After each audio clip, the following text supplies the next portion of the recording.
ఏమి లేదే అది మళ్ళీ తీసుకుందాంలే పోయేటప్పుడు. Hi friends, welcome back to Anvesh chats. నేనైతే ఆల్మోస్ట్ నా కార్ తీయక 3 months అయితే అవుతుంది. ఇంకా నేనైతే శ్రీశైలం ట్రిప్ వెళ్దామని కార్ని అయితే తీసి క్లీన్ చేసుకుందామని కార్ ఎక్కేసరికి మొత్తం సీట్ బెల్ట్లు, సీట్లు ఎక్కడ చూసినా కానీ బూజు పట్టిందండి. అసలు నాకు ఎందుకో కూడా అర్థం కాలేదు. నేను ఏది తడి పెట్టడం కానీ అట్లయితే ఎప్పుడు చేయను కార్లో, కాకపోతే అంతా బూజు పెట్టింది. ఇంకా దీన్ని మాత్రం ఇప్పుడైతే నేను డీటెయిల్ క్లీనింగ్ ఇచ్చుకొని మొత్తం అంతా క్లీన్ అయితే చేపించేసి మ్యాట్స్ కూడా అన్ని క్లీన్ చేయించేసేయాలి. అందుకని వచ్చేసి ఇక వాషింగ్ దగ్గరికి అయితే తీసుకెళ్ళిపోయినాను. ఇక్కడ వచ్చేసి ఆల్మోస్ట్ 350 to 400 అయితే తీసుకుంటారు. ఫుల్ బాడీ వాష్ అది ఇది అని చెప్తారులే కానీ సగం మనమే తుడుచుకోవాల్సి వచ్చింది ఇంటికి వచ్చి. అసలు వాషింగ్ ఎందుకు సరిగ్గా చేయరో నాకైతే అస్సలు అర్థం కాదు. డబ్బులు మాత్రం ఎంతైనా సరే ఫుల్ తీసుకుంటారు. ఎంత చెప్పినా కానీ ఏదో పైన తుడిచడం అట్లా ఇట్లా పోతారు. ఇక వీళ్ళకి డీటెయిలింగ్ ఇమ్మని అది చేస్తే అది సార్ ఇది సార్ ఇది కొట్టి అది కొట్టి బిల్లులు మాత్రం సంపక తింటారు. అందుకని ఇంటికాన్నే మర్యాదగా గడుపుకోవడం బెటరు. ఇక మొత్తానికి అయితే ఉదయాన్నే బయలుదేరిపోయినాం శ్రీశైలానికి. అయితే Khammam to Srisailam almost 320 kilometres అయితే స్టార్ట్ అయిపోయింది.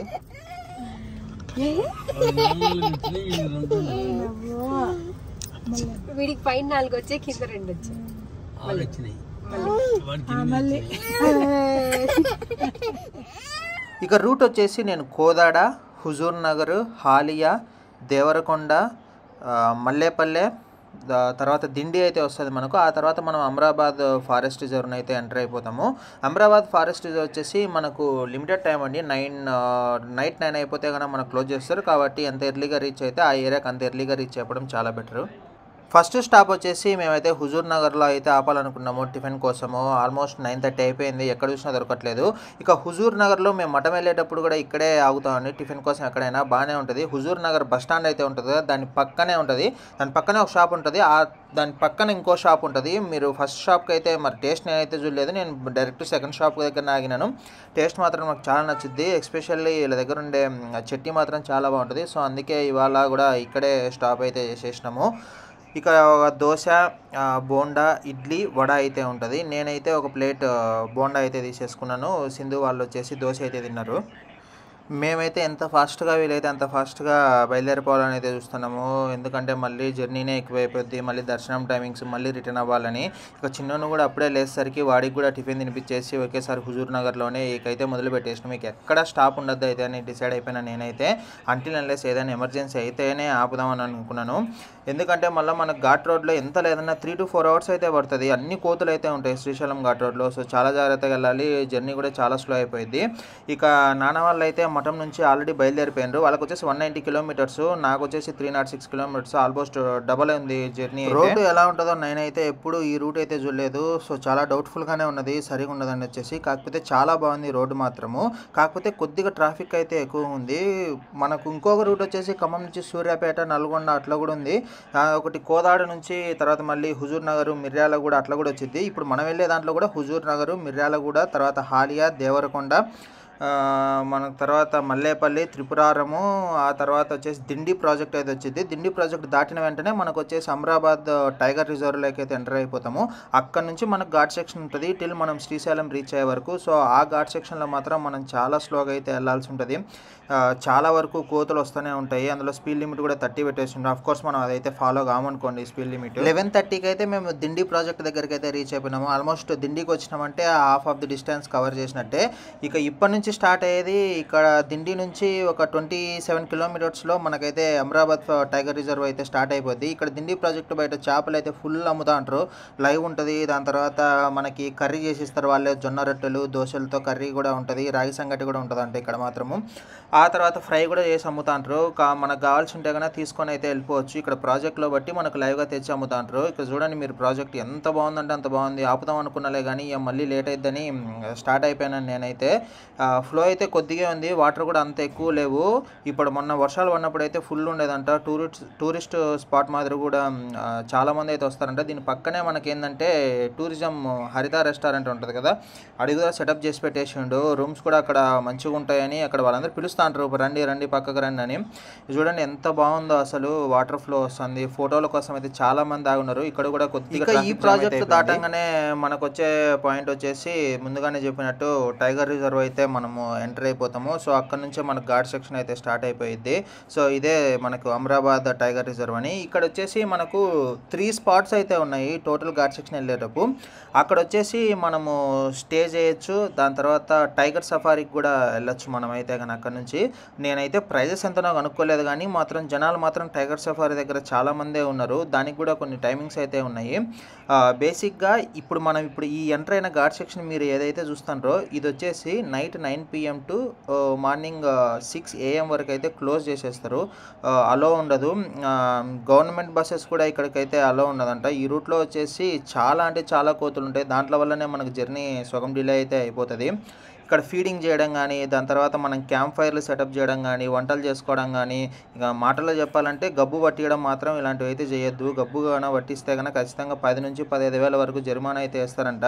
నేనైతే వెళ్ళే రూట్లో చూసిన కొంతమంది అయితే ఫారెస్ట్ గార్డ్స్ అయితే ఉన్నారు. మరి వాళ్ళు అది ఖచ్చితంగా వేస్తారో మరి అయితే తెలియదు. మనమైతే పాటించడం మాత్రం బెటరు. అట్లీస్ట్ ఇవన్నా కాపాడుకుంటే చక్కగా ఉంటుంది, లేదంటే ఇంకా సంకనాగిపోతాం. అండ్ ఇంకో మంచి విషయం ఏంటంటే ఈ ఫారెస్ట్ రేంజ్లో నేనైతే చుట్టుపక్కల ఎక్కడ కానీ ప్లాస్టిక్ బాటిల్స్ కానీ కవర్స్ కానీ అస్సలు అయితే చూడలేదు. ఒకవేళ ఉన్నా కానీ వాళ్ళైతే ఎవరో కొంతమంది పుల్లలకి అవి పెట్టుకొని కట్ చేసుకుంటూ వస్తున్నారు. మనకైతే ఈ టైగర్ రిజర్వ్లోకి ఎంటర్ అయ్యేటప్పుడు టోల్ గేట్ అయితే ఉంటుంది. ఈ టోల్ గేట్ అయితే కట్ అయిపోయింది మనకు. సో ఇక్కడ నుంచి ఇంకా హెవీ రోడ్ అయితే స్టార్ట్ అయిపోయింది. డబల్ లైనే కానీ మనకేంటంటే అటు సైడ్ ఇటు సైడ్ ఎడ్జెస్ చాలా షార్ప్గా ఉంటాయి. దిగేదానికి ఉండదు, ఎందుకంటే కొద్దిగా గుంతున్నట్లయితే అనిపిస్తుంది. అక్కడి నుంచే కోతులు అటు ఇటు ఎగురుతూ ఉంటాయి. సో డ్రైవింగ్ చేసేటప్పుడు చాలా జాగ్రత్తగా అయితే ఉండాలి. వర్షాలు పడ్డం వల్ల ఏమో కానీ ఫారెస్ట్ మాత్రం చాలా గ్రీనరీగా ఉందండి. వెళ్ళేదానికి జర్నీ కూడా చాలా ప్లెజెంట్గా ఉంది. ఎటు పక్క చూసినా కానీ పచ్చగా ఉండే. నేను ఇంతకుముందు పెళ్ళి కాకముందు ఒక్కసారి అయితే వచ్చిన శ్రీశైలంకి బస్సులో, అప్పుడు మాత్రం మొత్తం ఎండిపోయి అంత అసలు ఏ మాత్రం బాగాలేకుండా ఈ ఘాట్ సెక్షన్ మాత్రము. ఇప్పుడు మాత్రం చాలా అంటే చాలా బాగుంది ఇది. ఈ కోతులు తర్వాత వన్యప్రాణులు ఇవన్నీ తిరుగుతూ ఉంటాయి. జింకలు అయ్యి కుందేళ్ళు ఎటు స్పీడ్ పోవకండి అని వాళ్ళు చెప్తానే ఉంటారు. మనమైతే అస్సలు వినం కాబట్టి వాళ్ళకి తెలిసే ప్రతి అర్ధ కిలోమీటర్కి ఒకసారి అయితే కన్నా స్పీడ్ బ్రేకర్ అయితే వేసేసిండ్రు. సచ్చినట్టు స్లో చేసుకోవాల్సిందే. ఇంకా అందుకే మ్యాక్సిమం ఎవరైతే అంత స్పీడ్ అయితే వెళ్ళట్లేదు. నేను ఇది టైం లాప్స్ పెట్టినా, మళ్ళీ నేను పెద్ద స్పీడ్ పోతున్నా అని మాత్రం అనుకోకండి. అండ్ ఇంకొక విషయం ఏంటంటే ప్రతి స్పీడ్ బ్రేకర్ దగ్గర వాళ్ళైతే ఒక బోర్డు పెట్టిండ్రు, అనిమల్స్ని ఫీడ్ చేయకండ్రా అయ్యా అని. కాకపోతే మనోళ్ళు మానవతా దృక్పథం ఏంటంటే మొత్తం అరటికాయలు, ఈ బొరుగులు, తర్వాత ఈ కారాలు ఆ శ్రీశైలం నుంచి వచ్చేటప్పుడు తెచ్చుకున్నట్టు ఎన్ని రోడ్ల మీద వేస్తా అంటే ఎన్ని రోడ్ల మీదనే కూర్చొని తింటున్నాయి. ఇక వేసేటోళ్ళ వల్ల వెనకాల డ్రైవింగ్ చేసేటోళ్ళకి కూడా కష్టం, ఎందుకంటే అటు ఇటు చాలా ఫాస్ట్గా అయితే దూకుతున్నాయి. చెట్ల మీద నుంచి డైరెక్ట్ రోడ్డు మీదకి దూకుతున్నాయి. ఏమాత్రం కారు కింద పడిందంటే ఇంకా చచ్చినట్టే. అవి బాధపడ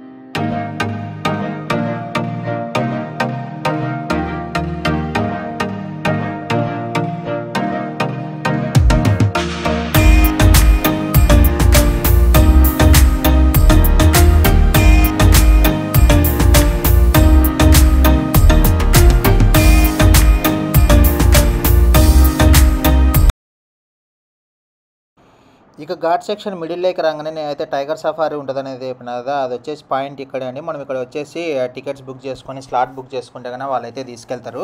అండ్ ఇంకో విషయం వాళ్ళు చెప్పేది ఏంటిదంటే మీరు వెళ్ళిన టైంలో అవి కనపడచ్చు, కనపడకపోవచ్చు, అది వచ్చేసి మన అదృష్టం మీద అయితే ఉంటుంది. సో వెళ్ళిన వాళ్ళు కొందరు అయితే నిరాశతో రావచ్చు, కొందరికైతే చూసి హ్యాపీగా ఫీల్ అయ్యి మంచి ఫుటేజ్ అయితే వస్తుంది. ఇక వాళ్ళైతే అదృష్టవంతులనే చెప్పుకోవాలి. ఇవాళ ఎండ అయితే అసలు అంతగా అయితే నాకేం అనిపించలేదు. ఇక కొద్ది దూరం పోగానే ఫారెస్ట్లో వర్షం కూడా స్టార్ట్ అయిపోయింది. హెవీ రైన్ అయితే ఏం కాదు. నాకైతే ఈ జర్నీలో ఒక 20 మినిట్స్ మాత్రమే, అది కూడా ఇక్కడే తగిలింది వర్షము. సో కొద్దిగా రోడ్స్ మాత్రం అన్క్లియర్గా ఉంది స్పీడ్కి వెళ్ళాలంటే. అందులో స్పీడ్ బ్రేకర్స్ ఉన్నాయి, అసలు కనపడట్లే. ఆ స్పీడ్ బ్రేకర్లు ఉన్నాయా లేవా అన్నట్లు కూడా ఉంది, కానీ ఇంపాక్ట్ మాత్రం చాలా ఎక్కువ ఉంది ఆ స్పీడ్ బ్రేకర్ కానీ జంప్ చేస్తుంటే. ఎందుకు వచ్చిన గొడవలే అని 60 కంటే ఎక్కువ అయితే నేను అస్సలు వెళ్ళట్లేదు. టైం వచ్చేసి ఎగ్జాక్ట్గా 3 అయితే అవుతుంది. ఇంతవరకు మేము లంచ్కి అయితే ఆపలేదు. సో ఎక్కడో అక్కడ ఆపాలని ఇక్కడ అయితే ఘాట్ సెక్షన్లోనే ఒకటి ఉడిపి హోటల్ అని ఏదో ఉంటే, సరే ఉడిపి అని పేరుంది కదా మంచిగా ఉంటుందేమోనని ఏదేదో ఎక్స్పెక్టేషన్ పెట్టుకొని నేనైతే వెళ్ళినాను. బేసిక్గా అయితే టిఫిన్స్ తిందాం అనుకున్నాంలే, కానీ అక్కడ టిఫిన్స్ లేవంట, ఓన్లీ మీల్స్ అండ్ చపాతీ అయితే ఉందంట. కాకపోతే హోటల్ సెటప్ మాత్రం మంచిగా హిల్ టాప్ వ్యూలో అసలు బ్రహ్మాండంగా అయితే పెట్టుకున్నాడు. కానీ టేస్ట్ బాగుంటుంది అనుకుని నేను చాలా అయితే ఎక్స్పెక్ట్ చేసిన. అనుకున్న విధంగానే అసలు ప్లేటు నిండా అయితే పెట్టేసిండు. నేనైతే అస్సలు ఎక్స్పెక్ట్ చేయలేదు. ఇన్ని ఐటమ్స్ పెట్టిండు, అన్ని ఐటమ్స్ పెట్టి తినగలమా అని అయితే నేను అనుకున్నా. ఒకసారి మీరే చూడండి ఎన్ని ఐటమ్స్ పెట్టిండు, అసలు ప్లేట్ నిండా ఉన్నాయి. నాకైతే అసలు మీల్స్ అయితే నేను ఏదేదో ఎక్స్పెక్ట్ చేసిపోయినా, ఆడ మాత్రం పప్పు బెండకాయ వేసిండు. ఆ బెండకాయ కూడా అడిగితే కానీ వేయలేదు. అసలు వర్స్ట్ అంటే వర్స్ట్, 100 రూపాయలు ఎందుకు తీసుకున్నాడో తెలియదు. ఇక అందుకని ఇంకా తినేసి ఏదో ఒకటి బయలుదేరిపోయాను. మొత్తానికైతే మనకు డ్యామ్ దగ్గర వ్యూ పాయింట్ దగ్గరికి అయితే వచ్చేసినాము. వర్షం పడింది, అస్సలు సూర్యుడు అయితే ఎక్కడే కానీ లేడు, అంత ఎండ కూడా లేదు. చాలా అంటే చాలా బాగుంది వ్యూ పాయింట్. మొన్నటి వరకు నీళ్ళు ఫుల్గా ఉన్నాయి కాబట్టి వాటర్ అయితే రిలీజ్ చేసిండు. ఇప్పుడు మాత్రం జస్ట్ స్పిల్వే నుంచి కొన్ని వాటర్ అయితే వస్తున్నాయి. ఇక కింద పోయేటోళ్ళందరూ చేపలు అయితే బ్రహ్మాండంగా పట్టుకుంటారు. ఇక చూడండి వ్యూ అసలు ఎంత బాగుందంటే అంత బాగుంది. జస్ట్ వర్షం పడడం వల్ల చాలా క్లియర్ అవుతుంది. ఇదే ఇట్లా మధ్యలో ఆగి ఫోటోలు దిగడం వల్లనే చాలా ట్రాఫిక్ జామ్ అయితే అవుతుంది. ఉన్నదే సందు ఇరుకిరుకు సందులు రా నాయన అంటే మధ్యలో నిలబడి రీల్స్, ఈ ఫోటోలు, సెల్ఫీలు దాన్ని ఎక్కి చూస్తుంటారు. అది కానీ జారి పడితే దిక్కెవరో ఏం అర్థం కాదు. ఏమన్నా అన్నాలనే మళ్ళీ ఈ దేవుని కాడికి వస్తాం, ఎందుకు లేకపోవడం అని సైలెంట్గా ఉండాల్సిందే. మనమైతే ఆ బ్రిడ్జ్ దాటేసిన తర్వాత కొద్దిగా ముందుకు రాగానే మనకు ఫిష్ మార్కెట్ టైప్ అయితే ఉంటుంది. అన్ని లైవ్ ఫిష్, తర్వాత ఎండు చేపలు, రొయ్యలు చిన్న చిన్నవి అయితే ఉంటుంది. ఇక్కడ కూడా ఎంట్రీ దగ్గర అయితే టోల్ గేట్ అయితే ఉంటుంది. 60 రూపీస్ అయితే కట్ అయింది చిన్న కార్స్కి అయితే. ఇది దాటిన తర్వాత వచ్చేసి మనకు కొద్దిగా ముందరికి పోగానే వ్యూ పాయింట్ అయితే ఉంటుంది. ఇక నేను నార్మల్గా చెప్తున్నాను, ఎక్కడ పడితే అక్కడ ఆపకండి, ఎందుకంటే సన్న రోడ్లు ఉన్నాయి, అందులో ఆర్టీసీ బస్సులు అవన్నీ వస్తున్నాయి కాబట్టి కర్వ్ దగ్గర చాలా ప్రాబ్లం అయితే అయింది. ముందు పోగానే అక్కడ క్లియర్గా బోర్డు అయితే ఉంటుంది మనకు వ్యూ పాయింట్ అని చెప్పేసి. అక్కడ పార్కింగ్ సౌకర్యం కూడా ఉంది. అక్కడైతే పార్కింగ్ పెట్టుకొని మీరైతే మీకు కావాల్సిన వ్యూ అయితే చూసుకోవచ్చు. ఇక్కడ చూడండి అసలు వ్యూ ఎంత బాగుందో. అదే ఇక వర్షాకాలం ఫుల్ వర్షాలు ఉండి గేట్లు కానీ ఓపెన్ చేసి ఇంకా వ్యూ అయితే అదిరిపోయిద్ది. ఈ శ్రీశైలం ఫారెస్ట్ రేంజ్ వచ్చేసి మనకు నల్లమర్ర ఫారెస్ట్ రేంజ్ అండి. ఈ వర్షాలు ఎక్కినప్పుడు ఇది ఇక్కడ నుంచి బ్యాక్ వాటర్ ఉంది కదా, ఇది మొత్తం ఫిల్ అయితేనే వెనకల్ది మనకైతే ముందు గేట్లన్నీ ఓపెన్ చేసేస్తారు. ఇప్పుడు అన్ని గేట్లు ఓపెన్ చేయడం వల్ల చేపలు పట్టుకునే వాళ్ళు అందరూ చాలామంది మాత్రం అటు బ్యాక్ వాటర్లో వేస్తుంటారు, ఇటు ముందర కూడా వేస్తుంటారు. మనకి ఇక్కడ మనకి చిన్నప్పుడైతే మేము ఎప్పుడో నాకు గుర్తుగా లేదు అంతగా, మేమైతే వెళ్ళి బోట్ రైడ్కి కూడా వెళ్ళినట్టు గుర్తు నాకైతే. దీంట్లో ఇక్కడ వచ్చేసి రోప్ వే కూడా ఉండేది ఇంతకుముందు, దాన్ని కూడా ఎందుకో ప్రమాదాలు జరుగుతున్నాయని తీసేసిండు. ఇప్పుడు మీరైతే ఈ కేబుల్ చూస్తున్నారు కదా, ఇదే మనకి పాతగా ఉన్న రోప్ వే ఇది. దీన్ని మాత్రం మొత్తం తీసేసిండ్రు. మంచిగా బాక్స్ పెట్టి మొత్తం వెళ్ళేది ఇటు చివరి నుంచి అటు, అంటే ఈ డ్యామ్ మీదుగా అయితే వెళ్ళేది మొత్తం రోప్ అంతా. అప్పుడు ఎంత ఛార్జ్ చేసేటోళ్ళు. ఇక్కడ కనిపించేది మొత్తం అటు సైడ్ పైన ఉన్నదంతా పవర్ హౌస్ అండి. నీళ్లు కన్నా ఫుల్ అయినాయి అనుకో, ఇప్పుడు మీకు రాళ్ళు అయితే కనపడుతున్నాయి కదా, అంత లెవెల్ వరకు అయితే వాటర్ వచ్చేస్తాయి, మొత్తము ఫుల్ ఫ్లో అయితే ఉంటుంది. ఇక్కడ మనకి పవర్ హౌస్ కూడా ఉంది, అదే కరెంట్ జనరేట్ చేసేది. ఇది కూడా ఏదో పెద్దదనే చెప్తారు, మరి నాకు కరెక్ట్ స్టాటిస్టిక్స్ తెలియదు, అందుకే నేను అంత క్లియర్గా ఎక్స్ప్లెయిన్ చేయలేకపోతున్నాను. సో ఇక్కడ చాలా అంటే చాలా గ్రీనరీగా ఉంది. అదే వాటర్ పడేటప్పుడు కానీ వచ్చింటే ఇంకా వ్యూ మాత్రం అదిరిపోయింది. ఇక డ్యామ్ వ్యూ పాయింట్ దగ్గర చూసేసిన తర్వాత ఇక మేమైతే తిరుగు ప్రయాణం అంటనా ఇక ముందుకైతే బయలుదేరిపోయినాము. మనం శ్రీశైలం వైపు ఎంటర్ అయ్యాగానే మనం ఫస్ట్ దర్శించుకోవాల్సింది వచ్చేసి సాక్షి గణపతి అండి. అసలు దీని స్థల పురాణం ఏంటిదంటే, మామూలుగా మనం శ్రీశైలం ఎప్పుడైతే విజిట్ అవుతామో మనం చేసిన పాపాలని కడుక్కోవడానికి వచ్చినాం కదా అని వినాయకుడు శివునికి చెప్తాడంట. ఇంక వచ్చిండు క్యాండిడేటు, మొత్తం పాపాలన్నీ ఇంటికి అడిగేయి తెలియక ఏదో చేసిండులే, ఇది ఒక్కసారి క్షమించని మన గణపతి అయితే మనం శ్రీశైలానికి వచ్చినట్టు సాక్ష్యం అయితే చెప్తాడంట శివునికి. అందుకే తనకైతే సాక్షి గణపతి అని అయితే పేరు వచ్చేసింది. ఇక మనం ఓతనం తెలిసి కూడా ఫోన్లు ఎందుకులే వాడరామని నేనైతే ఫోన్ ఆఫ్ చేసినా, ఇంకా వాళ్ళతో చెప్పించుకునేంత వరకు ఎందుకులే అని. మనకైతే దర్శనం తొందరగానే అయిపోయిద్దండి. ఇక్కడ మనం అర్చన చేయించుకోవాలన్నా 10 రూపాయలు అట్లా తీసేసుకుంటారు. మాకైతే 5 మినిట్స్లో అయిపోయింది. ఇక సాక్షి గణపతి టెంపుల్ నుంచి బయటికి రాగానే మనకైతే రకరకాల చెట్లు, ఈ సరస్వతి ఆకంట ఇంకా చాలా ఆకులు అయితే ఉన్నవి. ఇవన్నీ తిన్నా కానీ మంచిదంట. తర్వాత వీటిని ఇంట్లో పెంచుకుంటే ఇండోర్ ప్లాంట్స్ లాగా వీటి నుంచి వచ్చే స్మెల్ అండ్ ఎయిర్ చాలా మంచిదంట. శనక్కాయలు, పప్పులు, బఠానీలు ఇవి వచ్చేసి కరక్కాయలు అండి. దగ్గు చేసినప్పుడు మాత్రం చాలా అంటే చాలా బాగా పనిచేస్తాయి. అడవి కుంకుడుకాయలు, కరక్కాయలు ఎక్కడ చూసినా కానీ అమ్ముతారు, మంచిగా ఉన్నాయి. చాలా చెట్లు కూడా చాలా మంచిగా ఉన్నాయి. ఇవన్నీ తైలాలు, మరి ఎంతవరకు పనిచేస్తాయో మనకైతే తెలియదు. కింద బయటికి కనిపిస్తున్న మాత్రం జండు బామ్ అంటుంది. ఇవి వచ్చేసి దుంగలు అయ్యి ఇవన్నీ నూరుకొని మోకాళ్ళకు నడుము నొప్పి అట్లున్నా పట్టించుకోవాలంట. ఆ తైలాలు కూడా అంతే, ఆయిల్. ఈ కింద నాడులు ఇక తర్వాత ఈ బూది కట్టెలు ఇవన్నీ వీళ్ళు అడవిలోంచి తెచ్చుకొని వేసుకున్నట్టే. ఇక మొత్తానికి మేము అక్కడ నుంచి బయలుదేరిపోయి రూమ్ దగ్గరికి అయితే వచ్చేసినామండి. రూమ్స్ అయితే తీసేసుకున్నాం, బుక్ చేసేసుకున్నాం ఆన్లైన్లోనే. ఇక రూమ్ దగ్గరికి అయితే వచ్చున్నాము. వర్షం పడ్డ వల్ల ఏమో అండి ఈ చుట్టూ కొండకి ఇంకంత అందం అయితే పెరిగిపోయింది. చాలా అంటే చాలా బాగుంది వ్యూస్ మొత్తము. ఇక ఇక్కడ నుంచి మేము కొద్దిసేపు వెళ్ళి రూమ్స్కి వెళ్ళి ఫ్రెష్ అప్ అయిపోయి సాయంత్రం అలా షాపింగ్కి అయితే వెళ్ళాలి. మాకు నెక్స్ట్ రోజు మార్నింగ్ 9:30కి అయితే ఉంది దర్శనము. చిన్నోడు ఫస్ట్ అయితే అఖిల్ని చూడంగానే నేనైతే అస్సలు గుర్తుపట్టడం అనుకున్నాను. వాడు సెకండ్ కూడా ఆలస్యం చేయకుండా వెళ్ళిపోయిండు. చిన్నప్పటి నుంచి అఖిల్తో బాగా ఆడుకునేటోడు, అందుకే ఒక్క సెకండ్ కూడా వాడైతే అస్సలు లేట్ చేయలేదు, చూడంగానే వెళ్ళిపోయిండు. ఇంకా మా నాన్న ఎప్పుడెప్పుడు వస్తారా అని వెయిట్ చేశాడు. మా అన్న కూడా వచ్చేసిండు చిన్నోడిని తీసుకుందామని. నాన్న అయితే చిన్నోడిని తీసుకొని అమ్మ దగ్గరికి అయితే తీసుకెళ్ళిపోతాడు. ఆల్మోస్ట్ 3 months అయితే, బేసిక్గా 3 months అవుతుంది కదా. వాళ్ళు అయితే అనుకున్నారంట చూడంగానే రాడేమో, కొద్దిసేపు టైం పట్టిద్దాం అనుకున్నాడు. అస్సలు ఛాన్స్ చేయలే. వాడు మాత్రం సెకండ్ కూడా వెయిట్ చేయలే. ఎవరిని చూసినా కానీ నవ్వుతానే గుర్తుపట్టేసిండు వాడు. ఎందుకంటే మ్యాక్సిమం వాడిని గుర్తున్న టైంలోనే అందరితో ఉన్నాడు కాబట్టి అందరిని అయితే గుర్తుపట్టేసిండు. ఇక చూడండి రా ఎమోషన్స్ ఇవన్నీ మాత్రం, ఏమాత్రం ఫిల్టర్ లేని ఎమోషన్స్ ఇవన్నీ. ఇకైతే లగేజ్ అంతా రూమ్స్లో పెట్టేసుకొని ఫ్రెష్ అప్ అయితే అయ్యి సాయంత్రం అలా బయటకి అయితే వెళ్ళాలి. ఫస్ట్ ఒక మంచి ఛాయ్ అయితే తాగాలి. ఇది వచ్చేసి రూమ్స్ నుంచి వ్యూ అయితే ఇలా ఉంది. చాలా అంటే చాలా బాగుంది. ఎర్లీ మార్నింగ్ వ్యూ మాత్రం ఇంకా చాలా బాగుంటుంది. ఫాగ్ అంతా వచ్చింది కాబట్టి సూపర్ క్లిప్స్ అయితే వస్తాయి. మన దగ్గర ఇంకా అంత ఎక్విప్మెంట్ అయితే లేదు, ఇప్పుడిప్పుడే స్టార్ట్ అవుతున్నాం కదా. మనకి ఇచ్చిన రూమ్స్ అయితే ఇట్లున్నాయి. మేమైతే ఒకటి డబుల్ బెడ్రూమ్, తర్వాత ఒక సింగిల్ బెడ్రూమ్ అయితే తీసుకున్నాము. సింగిల్ బెడ్రూమ్లో వచ్చేసి 2 అటాచ్డ్ బెడ్స్ అయితే ఇస్తాడు. దాని తర్వాత ఇటు సైడ్ ఒక దివాన్ కాట్ కూడా ఇస్తాడు. సో మొత్తం నలుగురు అయితే ఈజీగా పడతారు. సో అటాచ్డ్ బాత్రూమ్ ఉంటుంది, తర్వాత మనకు గీజర్ కూడా ఉంటుంది లోపల. ఇక ఇప్పుడు చూపించేది వచ్చేసి డబుల్ బెడ్రూమ్ అండి. మనకి ఇక్కడ వచ్చేసి 2 రూమ్స్ అనమాట, సేమ్ ఇంకా మన ఇల్లు ఉన్నట్టే. చైర్స్ అయితే ఇస్తాడు, కొద్దిగా స్పేషియస్గా కూడా ఉంది. సేమ్ అంతే, ఇక్కడ కూడా ఒక డబుల్ కాట్ అయితే ఉంటుంది ఒక రూమ్లో, ఇంకొక రూమ్లో డబుల్ కాట్ ప్లస్ దివాన్ కాట్ అయితే ఇచ్చేసిండు. దీంట్లో మాత్రం ఒక రూమ్కే ఏసీ అయితే ఉంటుంది. అటాచ్డ్ బాత్రూమ్స్ మాత్రం 2 రూమ్లలో ఉంటాయి. అందరం ఫ్రెష్ అయితే అయిపోయినాము టీటూతో సహా. ఇక మీరే చూడండి టీటూ ఎట్లా రెడీ అయిపోయిండో. సికందర్ మోడల్ స్టేడియంల తత్తరిలే ఈలల్ కోరిల కేజీ కేకల్ high class royal model model model Radha style Sikandar model స్టేడియంల తత్తరిలే ఈలల్ కోరిల కేజీ కేకల్ హై క్లాస్ రాయల్ మోడల్.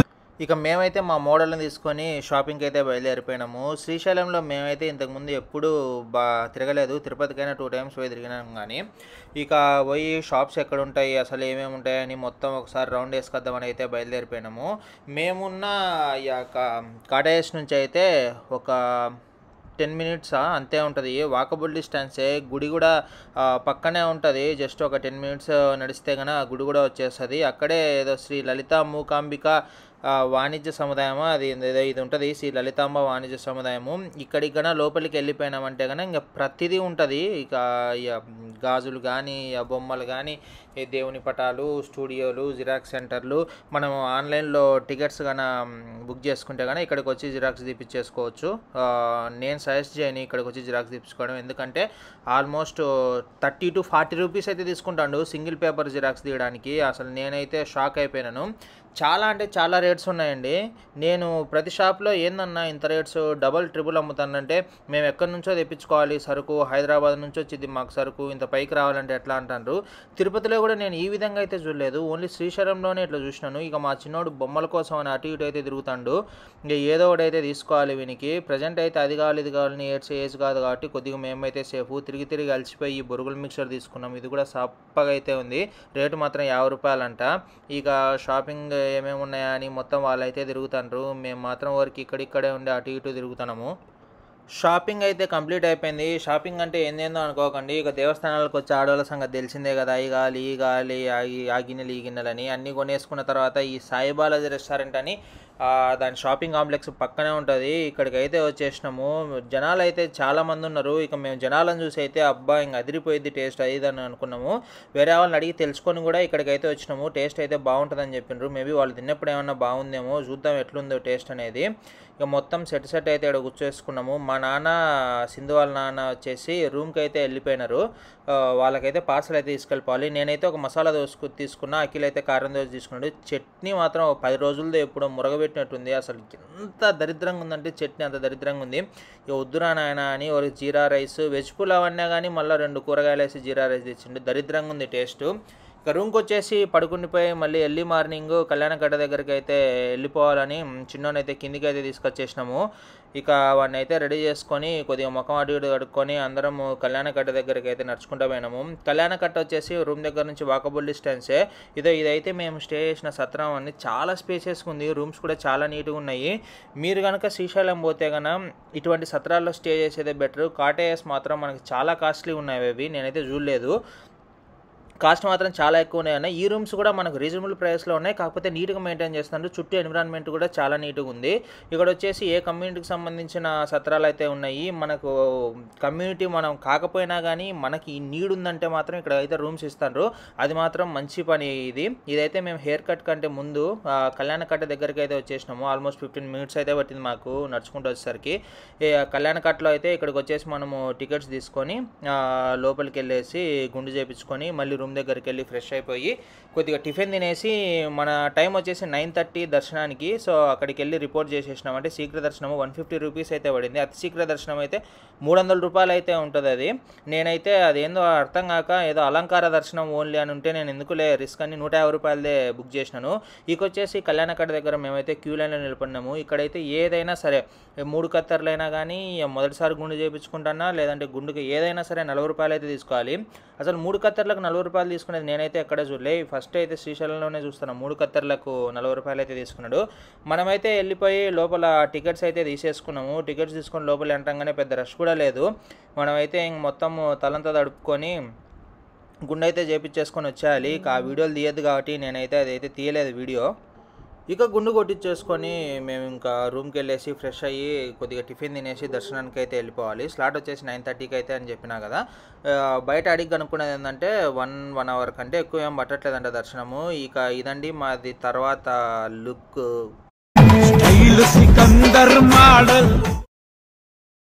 దర్శనం అయితే చాలా బాగా అయిపోయిందండి. గంటలోనే మేమైతే బయటకు వచ్చేసినాము. రష్ ఉందిలే కానీ శీఘ్ర దర్శనం తీసుకోవడం వల్ల ఇక తొందరగా అయితే వచ్చేసినాము. ఏదైనా నార్మల్ దర్శనం అయినా తొందరగానే అయిపోతుంది. వచ్చేసి ఈ వేషాలన్నీ ఇప్పి మేమైతే తినడానికి అయితే వెళ్ళాలి. ఇక గుండు బాస్ చూడు మొత్తం తిరుగుతాండి, ఎక్కడ చూసి నేను గుండె కనపడుతుంది. మేము స్టే చేస్తున్న సత్రంలోనే ఇవాళ ఫుడ్ తినాలని అయితే ఫిక్స్ అయిపోయినామండి. చాలా అంటే చాలా నీట్గా ఉంది సత్రం కూడా. ప్లేట్లలో పెట్టకుండా మంచిగా అరిటాకులు వేసి వేడి వేడి అన్నము, పచ్చడి, పప్పు, టమోటా రైస్ ఇలా నిజంగా నిన్న 100 రూపాయలు పెట్టి తిన్న దాంట్లో కూడా అన్నీ అయితే వేయలేదు. టేస్ట్ కూడా చాలా అంటే చాలా బాగుంది, నీట్గా మెయింటైన్ చేస్తాడు. సో ఇదే అండి పలనాటి బ్రహ్మనాయుడు బ్లాక్ అని అయితే ఉంటుంది. ఇక మేము స్టే చేసిన దానికి ఒక రోజుకు 2 రూములకు ఒక డబుల్ బెడ్రూమ్ ఒక సింగిల్ బెడ్రూమ్కి వచ్చేసి 2600 తీసుకున్నాడు. వాళ్ళు ప్రొవైడ్ చేసిన ఫెసిలిటీస్ ప్లస్ 2 times ఫుడ్కి ఇది మాత్రం చాలా వర్త్ అనే చెప్పాలి. మొత్తానికి శ్రీశైలం ట్రిప్ అయితే చాలా బాగా అయిందండి. T2కి రెండోసారి గుండు శ్రీశైలంలో తీపిద్దాం అనుకున్నాం. ఆ పని కూడా అయిపోయింది మొత్తానికి. ఇక అందరూ తిరుగు ప్రయాణం మొదలు పెట్టాల్సిన టైం అయితే వచ్చేసింది. ఇది వచ్చేసి మన వ్లాగ్ కంటెంట్ అండి. ఇక నేను ముఖ్య విషయం మీకు చెప్పాలనుకునేది ఏంటంటే మన ఛానల్ చూస్తున్న వారు 99% మంది సబ్స్క్రైబ్ అయితే చేయట్లేదండి. ఓన్లీ 1% మాత్రమే సబ్స్క్రైబ్ చేసుకున్న వాళ్ళు అయితే చూస్తారు. ప్లీజ్ వీడియోస్ కనుక నచ్చినట్లయితే సబ్స్క్రైబ్ అయితే చేయండి. మీ సపోర్ట్ ఎప్పటికీ ఉండేలాగా అయితే చూడండి.